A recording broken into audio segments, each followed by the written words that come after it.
오늘 하나님의 말씀은 고린도전서 10장 20절과 21절이 본문의 구절입니다.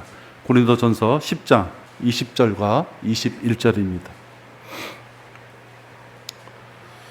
우리 함께 봉독하겠습니다. 그러나 내가 말하노니 이방인들이 제사하는 것은 마귀들에게 하는 것이지 하나님께 하는 것이 아니니라. 나는 너희가 마귀들과 교제하는 자들이 되는 것을 바라지 아니하노라. 너희는 주의 잔과 마귀들의 잔을 함께 마실 수 없으며 너희는 주의 식탁과 마귀들의 식탁에 함께 참여할 수 없느니라. 오늘 제목은 마귀에게 차리는 제사상이라는 제목으로 말씀을 전해드리고자 합니다.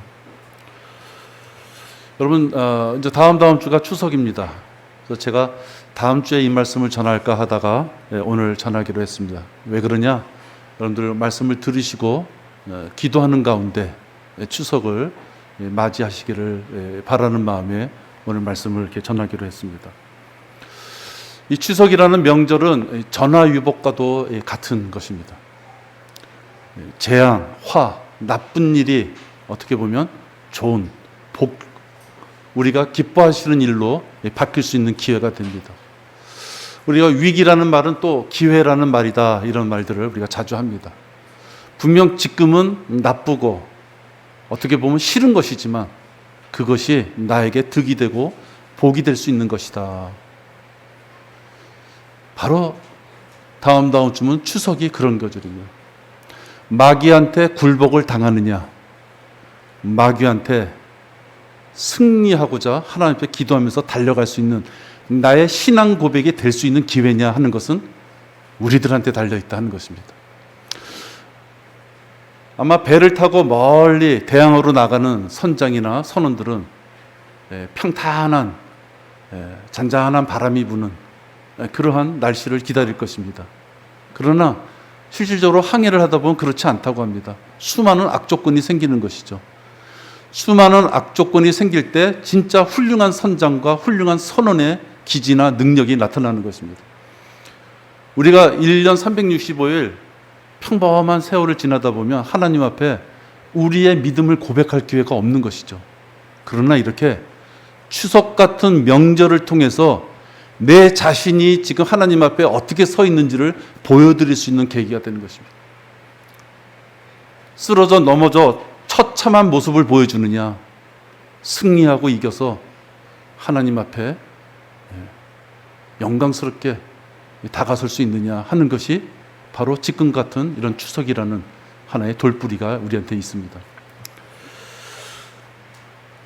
이 미풍양속이라는 이 이름하에 우리 그리스도인들은 집에서 많은 불화를 겪습니다. 이번 추석은 또 어떻게 넘길 것이냐, 이번 제사상, 제사는 또 어떻게 넘길 것이냐 고민을 하게 되고 그것이 불화의 또 한 원인이 되기도 합니다. 그러나 이것은 분명히 우상숭배이고 미신입니다. 오늘 여러분들에게 드릴 말씀은 이것이 우상숭배이기에 절대로 행해서는 안 되는 것이다. 타협해서는 안 되는 것이다. 내 마음에 조금이라도 용납해서는 안 되는 것이다 라는 것을 말씀드릴 것.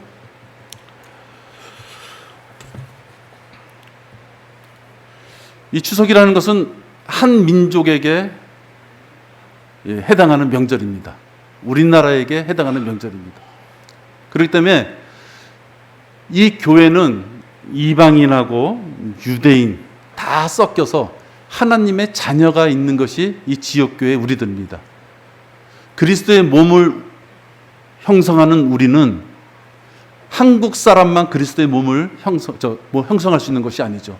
우리가 지역교회에 들어와서 그리스도의 몸, 지체를 이뤘다는 것은 유대인이든 이방인이든 그 혈족의 그런 개념을 넘어서 하나님의 자녀, 그리스도의 몸 안으로 성령 침례 받은 우리이기 때문에 우리는 하나의 몸으로서 하나님을 섬깁니다. 따라서 조상에게 차례를 지낸다는 이 대한민국 내의 이 관습은 우리 성경책에 어딜 찾아봐도 없는 내용입니다. 따라서 여러분이 1년 내내 하나님을 말씀을 믿는 그런 고백을 했다면 추석날에 제사상에 그 근처에 얼쩡거려서는 안 된다 하는 것이 하나님의 말씀이에요. 여러분이 남편 또 아내 또는 친인척 여러 가지 인간관계로 부딪히는 점이 있을지 몰라도 하나님 말씀에는 조상을 숭배하는 이런 내용은 없고 이것은 우상 숭배라고 분명히 말씀하고 있는 것입니다. 조상을 잘 받들면 복을 받고 조상을 잘 받들지 못하면 화가 재앙을 입을 수 있다. 이런 이 기복 개념이죠. 이 기복 개념은 분명히 종교적인 것입니다. 부모에게 조상에게 하나의 예절로서 그냥 문화적인 어떠한 전통적인 면으로서 잠깐 하면 되지 그렇지 않습니다.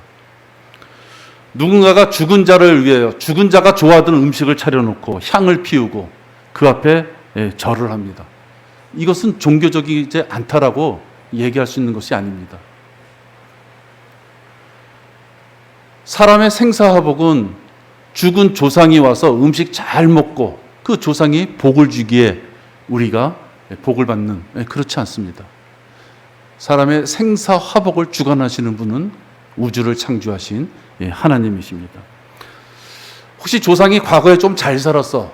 그때는 복을 어떤 능력을 혜택을 자녀들에게 줄지 모르지만 이미 죽어서 흙으로 돌아간 먼지가 된 그 조상은 되돌아올 수 없고 우리가 살아있는 이 세상에서 힘을 발휘할 수 있는 능력이 없습니다. 여러분들이 잘 아다시피 누가복음 16장의 이 부자는 고통 가운데 있으면서 그가 아무리 세상에서 부자였다 하더라도 지옥에 가서는 그 스스로 거기를 빠져나올 수 없는 그야말로 지옥에 처한 아주 비참한 모습인 것을 보게 됩니다. 그래서 이 부자는 안타까운 마음이 생겼습니다. 그래서 자기 아비의 집에 나사로를 보내서 그의 5 형제도 지옥에 오지 않게끔 미리 지옥의 환경과 여러 가지를 전해주길 원합니다. 그러나 그는 지옥의 형편을 살아있는 자기 5 형제들에게 전할 수가 없었습니다. 이미 사망하여서 지옥에 떨어진 자가 이 땅에 살아있는 사람한테 메시지를 전할 수 없다고 되어 있습니다. 또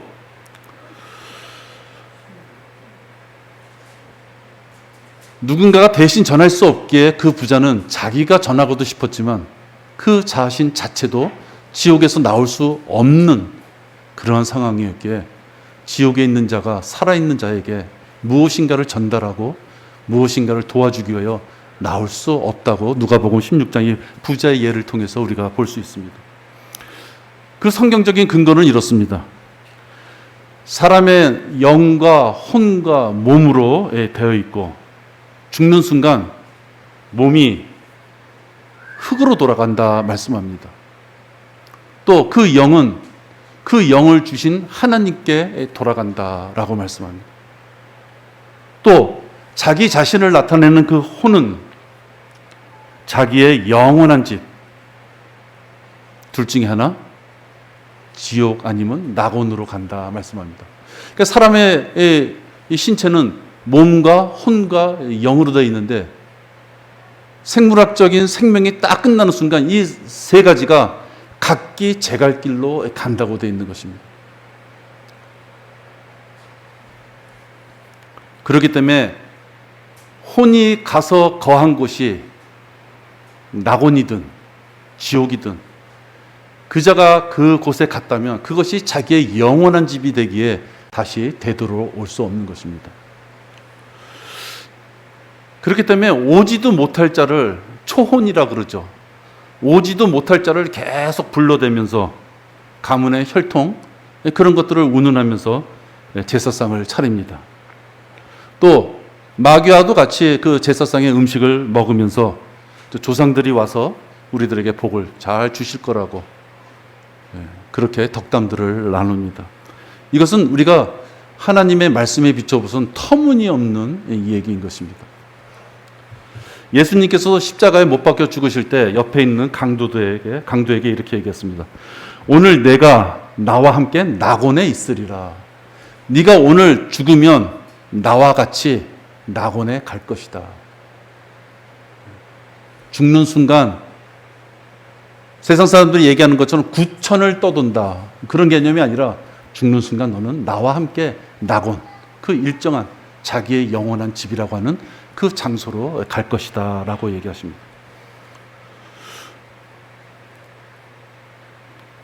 여러분, 그렇다면 제사상을 차리고, 한때 저 그런 것도 봤어요. 뭐 국그릇 떠다 놓고 밥그릇 떠다 놓고 젓가락을 나란히 그 밥 옆에 둔 사람도 있고, 또 드시기 편하라고 또 젓가락이나 밥을 또 이렇게 밥에다 쿡 이렇게 꼽아가지고, 그래 놓고 절하고 나면은 아무 변화도 없는데 여기 조금 밟고 가신 것 같다고, 여기 조금 좀 덜어 가신 것 같다고. 그럼 또 다들 또 그 어린 사람일수록 신기해하죠. 이거 참 무지한 것입니다. 죽은 자가 이 땅에 다시 돌아올 수 없는 것입니다. 경배를 드리는 그 대상은 자기가 원하는 조상이 아니라 더러운 마귀의 영들한테 그 행위 자체가 경배를 드리는 것입니다.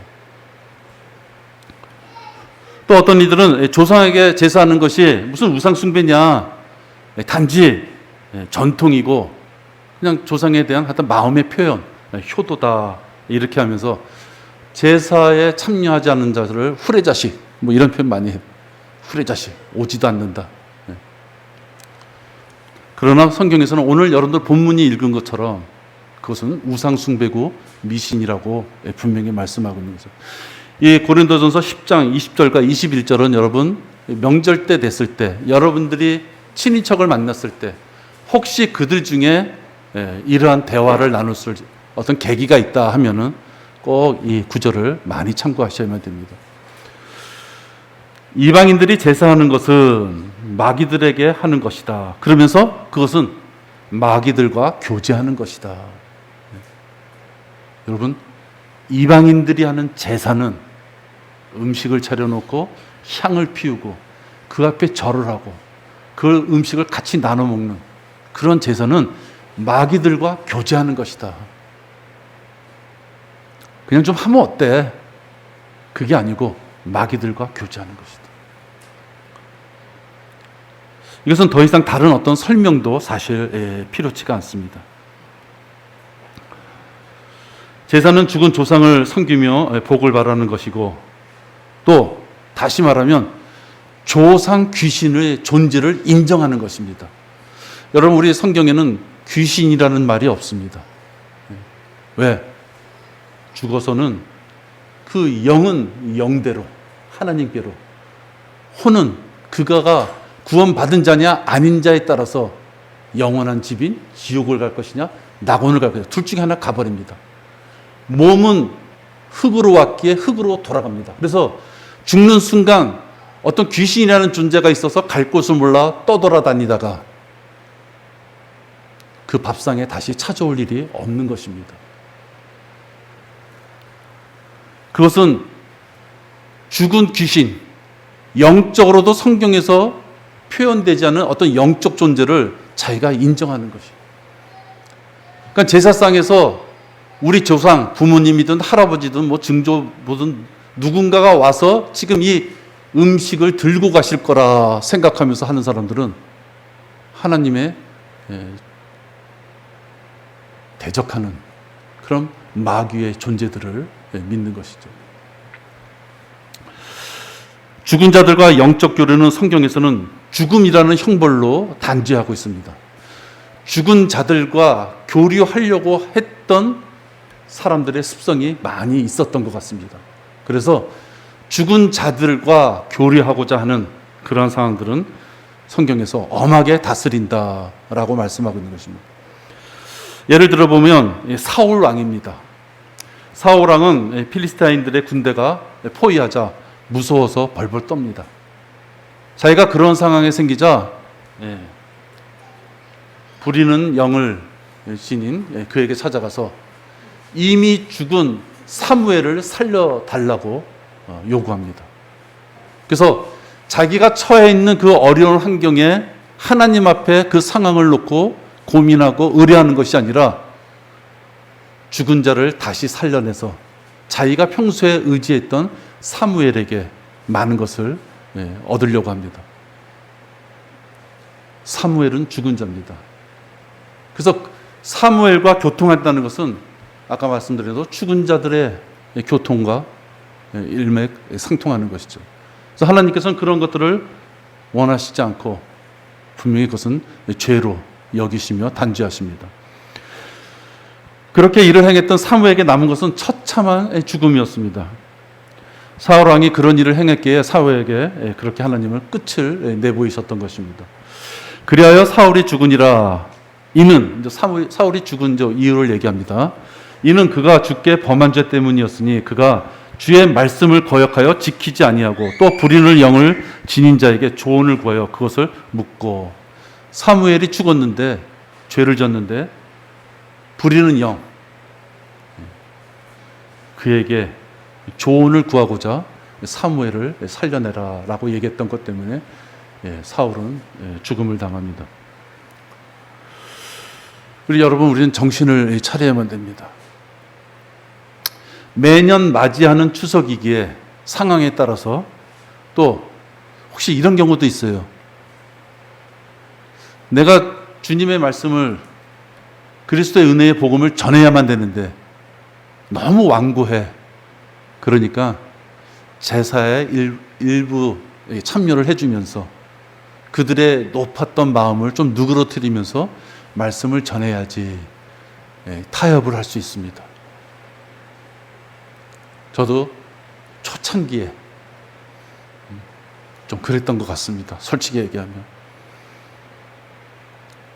그러나 그것은 하나님 앞에 올바로 서지 못한 모습이고, 단지 약간의 타협이 문제가 아니라 마귀의 존재를 하나님보다 인정하는 그 고백이 되어버리고 마는 것입니다. 사울왕을 죽음에 이끌 수 있도록 계기가 됐던 것이 바로 그 부분이었던 것입니다.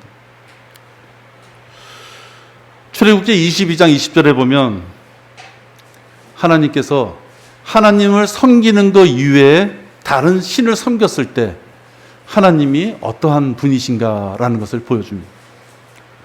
주 한 분 외에 다른 신에게 희생제를 드리는 자는 완전히 멸절시켜야 하리다. 우리가 보통 우리가 사용하는 일상적인 용어 중에 중복돼서 하는 것들이 있습니다. 하나만 써도 되는데 중복해서 쓰죠. 우리 성경에서는 진실로 진실로 진실로, 뭔가 중요한 말씀이구나 이렇게 생각해 볼 수 있어요. 여기도 보면 멸절시켜야 하리라 말씀하셔서, 멸절이라는 것은 그 앞에 완전히라는 말을 쓰지 않아도, 멸절이라는 말만 들어도 뭔가 박살내겠다는 얘기구나, 뭔가 용서함이 없겠다는 얘기겠구나, 뭔가 열애가 없겠다는 거구나, 그 뜻을 알 수 있어요. 근데 그 앞에 완전히 멸절시켜야 하리라 라고까지 말씀합니다. 이 얼마나 엄격하신 하나님의 경고입니까? 하나님의 엄격하신 명령들을 거역한 죄의 결과는 늘 참혹한 파멸이었음을 우리는 꼭 기억해야만 됩니다. 여러분, 하나님은 질투하시는 하나님이십니다. 우리 질투, 그러니까 남녀간의 질투, 뭐 이렇게 통이 좁냐, 뭐 그런 거 가지고 이렇게 뭐 질투하냐. 여러분, 그 질투라는 용어가 성경에서 한두 번 쓰인 것이 아니고요, 여러 번 쓰입니다. 하나님은 질투하시는 하나님이십니다. 나 이외에 다른 신을 섬겼을 경우에 하나님은 용서하지 않으시는 분이십니다. 네가 그때 상황에 좀 그래서 그때 좀 다른 신을 섬겼구나, 그렇게 넘어가실 수 없는 부분이라는 것입니다. 우리는 하나님의 핏값으로 산 하나님의 자녀입니다. 누군가가 대가를 치르고 나를 사줬습니다.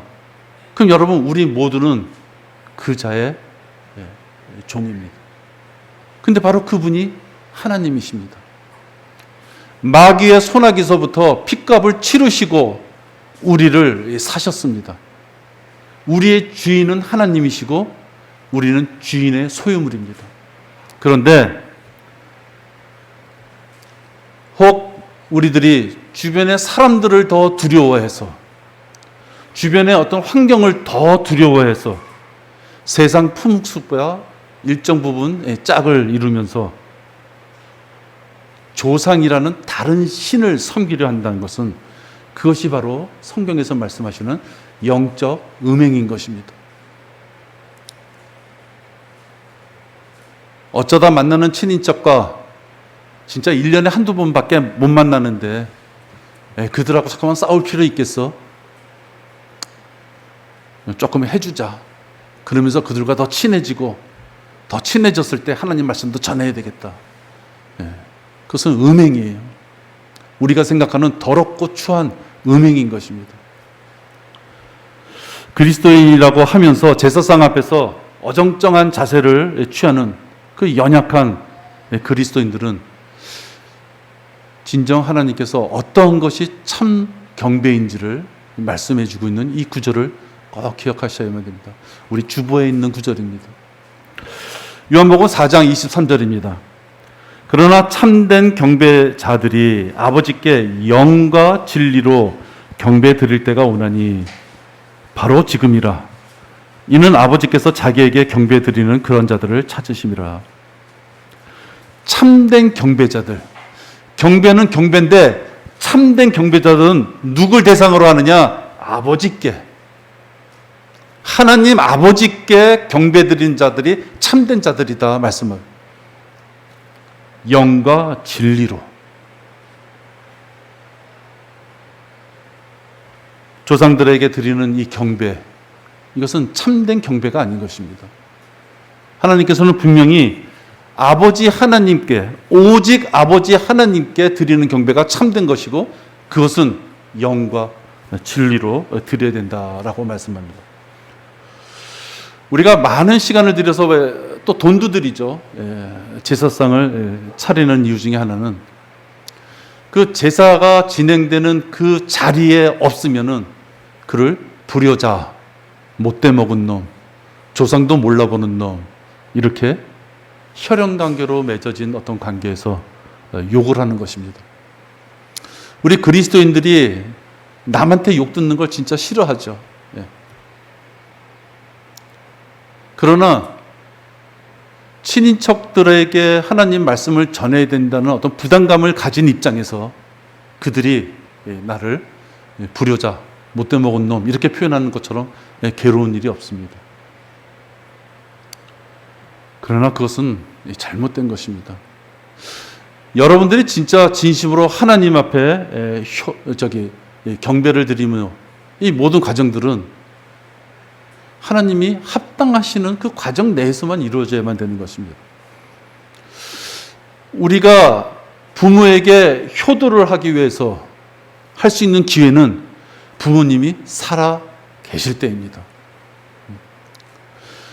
제사를 지내는 자리에 참여하면 효도를 다 하는 것이고, 제사 자리에 참여하지 못하면 욕을 먹는, 그것은 극히 인본주의적인 사고입니다.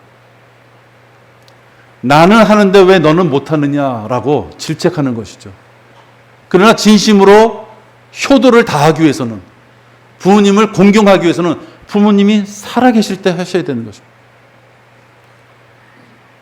성경에서도 부모에게 공경하라 라는 말씀을 여러 군데서 주시는데요, 죽은 부모에게 예를 다하라는 말씀은 단 한마디도 없습니다. 당연하죠.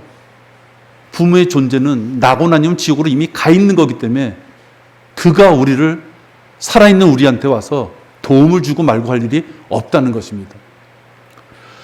너는 내 아비와 내 어미를 공경하라. 그리하면 주 너의 하나님께서 내게 준 땅 위에서 내 날들이 길 것이라. 출애굽기 20장에 있습니다. 내 어미와 내 어미를, 아비와 내 어미를 공경하라. 또 에베소서 6장에서도 보면 내 아버지와 어머니를 공경하라. 이것이 약속 있는 첫째 계명이니 이는 내가 잘되고 또 땅에서 장수하게 하려 함이라. 부모님한테 무엇인가를 잘하면은 그 후손이 장수도 하고 뭔가 큰 복을 받는다고 지금 말씀하고 있어요. 근데 그 대상이 살아계신 부모님이다 하는 것입니다. 잠언 23장 22절에도 보면 너를 낳은 내 아버지에게 경청하고 내 어머니가 늙어도 경히 여기지 말라. 너를 낳은 내 아버지에게 경청하라. 아버지가 무슨 말인가를 하면 좀 귀담아 들어라. 또 내 어머니가 늙어서 혹시 육체적으로든 물질적으로든 큰 도움이 없다 할지라도 경히 가볍게 여기지 말라. 부모님이 살아계실 때 하시는 말씀을 듣고 부모님들이 살아계실 때 그분들을 함부로 여기지 말라. 살아있을 때 무엇인가를 하라고 말씀하시는 것입니다. 디모데전서 5장 4절에서도 또 이런 말씀이 있습니다. 만일 어떤 과부에게 자녀나 자손들이 있거든 그들로 먼저 집에서 효도를 행하여 자기 부모에게 보답할 것을 배우게 하라. 집에 자녀들이 있으면 엉뚱한 데 가서 그냥 찌부덕찌부덕 걷지 말고 자기 부모한테 먼저 가서 보답하는 것을 행할 수 있도록 그걸 가르치라 이 말씀입니다. 이것이 하나님 앞에 선하고 기뻐하실 만한 것이라. 이렇게 살아계신 부모에게 공경을 통하여 효를 다하라는 말씀, 그랬을 때 복을 받고 장수한다는 말씀은 성경에 여러 구절이 있습니다. 그러면서 또 살아계신 부모님한테 잘못했을 경우에는 하나님이 여러분이 들으시기에 진짜 부모님한테 잘해야 되겠구나 라는 마음이 들 수 있는 구절들을 주셨습니다. 부모님께 불순종하고 훈계에 경청하지 않으면 고집세고 반항하는 자녀이니 돌로 쳐 죽여라. 지금 제가 드리는 말씀은 율법에 있는 얘기지만 동일한 하나님이 부모에게 홀대하고 부모에게 잘못됐을 때 하나님이 어떻게 대우하시는지를 볼 수 있는 구절이에요. 고집세고 반항하는 자녀는 돌로 쳐 죽여라. 자기 부모님에게 폭력을 행사하거나 저주하는 자는 사형을 시켜라. 자기 부모님을 천히 여기는 사람에게는 저주를 선포해라. 여러분 지금 제가 드린 말씀이 신명기라든지 레위기라든지 이런 데 나와 있는 말씀이에요. 이게 하나님은 살아있는 부모님에게는 공경을 하고 또 살아있는 부모님에게 공경에 반대되는 개념, 섬기지 못했을 때는 이러한 벌을 줘라 라고 말씀합니다. 기준은 살아있는 부모님입니다. 또 예수님께서도 이렇게 말씀하십니다. 부모를 공경하지 않는 자는 어떤 자들이냐면 입술로만 하나님께 다가오는 자다. 즉 헛되이 경배하는 자다. 부모님에게 진실한 마음으로 공경하지 않는 자는 하나님 앞에 나불나불대면서 하나님 앞에 자기의 가식적인 것을 드러내는 그러한 경배를 행하는 자다라고까지 예수님께서 말씀하셨습니다. 여러분, 산 자가 더 중요합니까? 죽은 자가 더 중요합니까? 산 자가 더 중요하다는 것을 알았다면 죽은 자를 섬기는 이런 제사에 연연하면 안 되는 것입니다. 부모에게, 살아계신 부모에게 효를 다해야 되는 것입니다. 살아계신 부모님은 항상 여러분들을 걱정해 줍니다. 뭘 좀 더 줄 수 있을까? 물질이 아니면 마음을 줍니다. 사랑을 주십니다. 죽은 부모는 그렇게 할 수 없어요.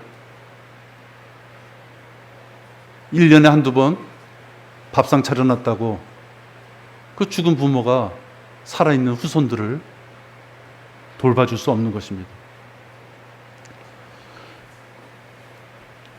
죽은 부모에 대해서는 성경에서 한마디도 더 언급하고 있지 않다라는 것을 오늘 여러분들 꼭 기억하시기 바랍니다.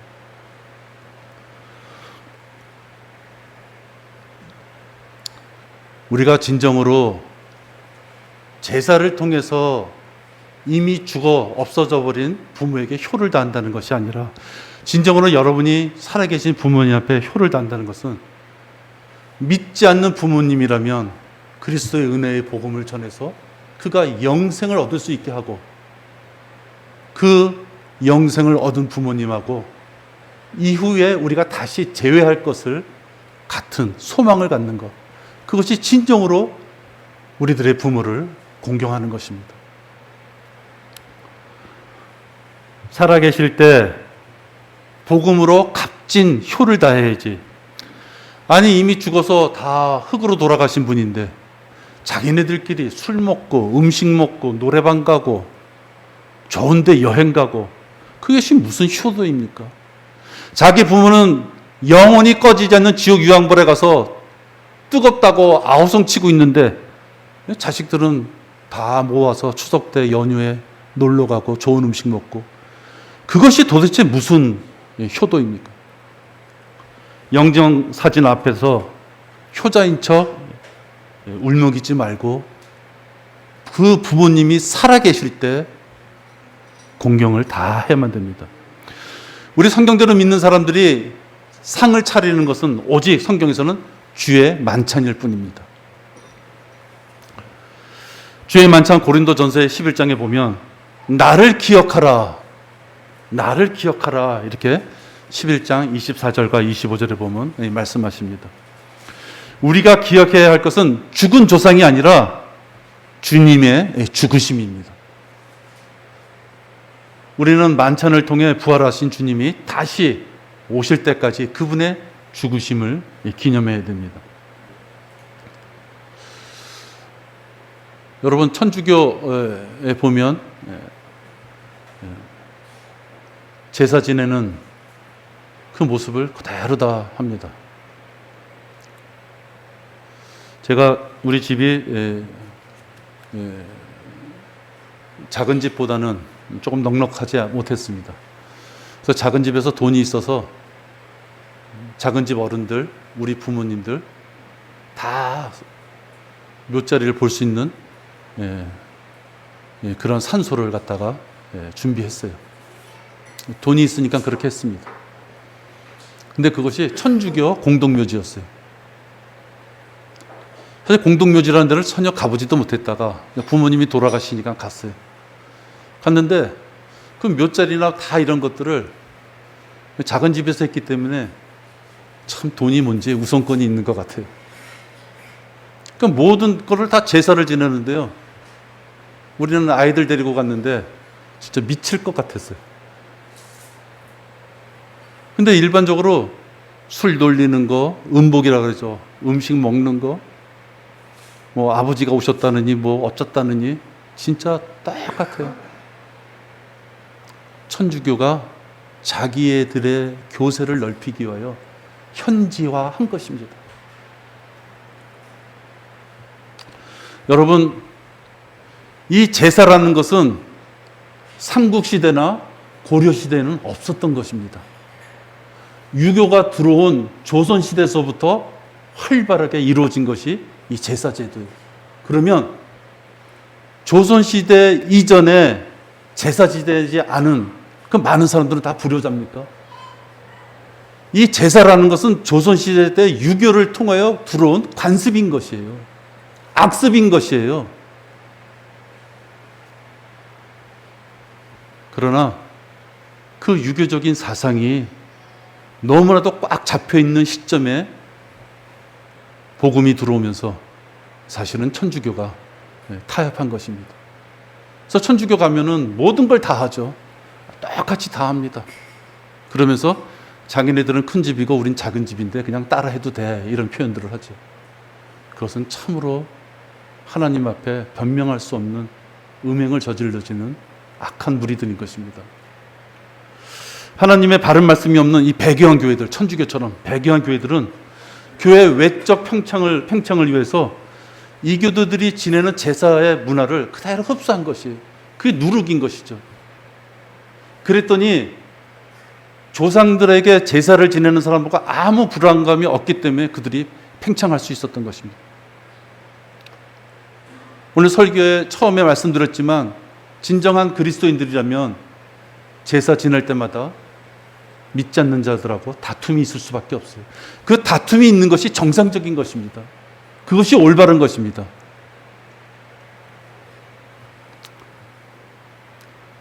누룩으로 오염된 이 타협안을 제시하는 이 세상 잘못된 교리들에 우리들이 성별할 수 있어야 되겠습니다.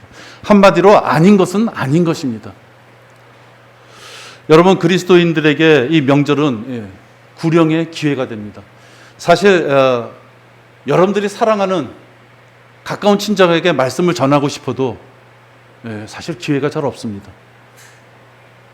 아까 전화위복이라고 했지만 여러분들이 하나님의 말씀을 전하고자 기도하고 준비하며 그날을 맞이해서 여러분이 그리스도의 은혜의 복음을 전한다면 그 명절이야말로 우리들에게 절호의 기회가 되는 것입니다. 자기 가족을 돌보지 않는 자는 믿음을 부인한 자라고 성경에서 말씀합니다. 몇 푼의 선물, 몇 푼의 용돈, 자그마한 덕담, 그것이 중요한 것이 아니고 그들에게 영생을 주지 않았을 경우에는 그들이 지옥 가기에 자기 가족을 구원하기 위해서는 그날을 활용해야만 됩니다.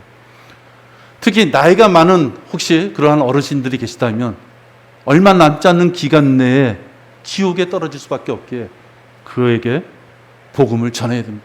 이것이 가장 훌륭한 효입니다. 숨이 깔딱깔딱하고 얼마 남지 않았음에도 불구하고 그를 만났는데 말씀을 전하지 않는다면 지옥에 간 자가 아마 말씀을 전하지 않은 그런 상황을 참으로 원망할 수 있을 것입니다. 이 추석과 같은 이 명절은 하나님의 말씀을 전할 수 있는 기회임을 여러분한테 말씀을 드립니다.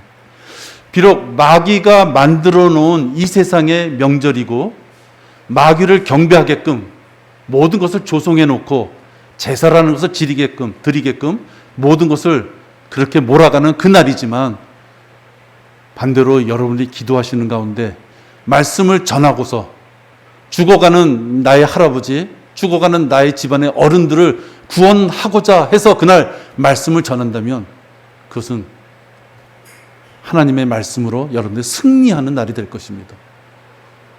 이것은 영적 전쟁입니다. 그냥 그날 가서 분위기 좋으면 전해야지. 여러분, 절대로 그 순간 오지 않습니다. 벌써 분위기 좋으면 전해야지라는 것은 그 분위기라는 건 뭡니까? 세상 사람들이 좋은 분위기인 것이에요. 내가 그 마귀가 들끓는 그 분위기에서 하나님의 말씀을 전하려면 싸움이 있을 수밖에 없는 것이에요. 그 싸움을 이기고자 하는 결단력이 있어야 되는 것입니다. 지옥에 갈 수밖에 없는 그러한 혼들이 모여있는 자리에서 내가 입을 다물고 왔다는 것은 그것은 패배자입니다. 내가 입을 항구했다는 것은 마귀 앞에서 나는 너의 포로다 라고 두 손 들고 온 것입니다.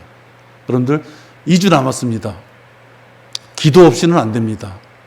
기도하시고 특히 대상이 있다면 그 대상을 놓고 기도하시고 말씀을 전할 수 있는 담대한 입을 내 새치에 담아달라고 기도하시면서 이 추석은 마귀에게 패배하는 날이 아니라 우리가 다 승리하는 날로 기념이 되는 날이 되기를 바랍니다.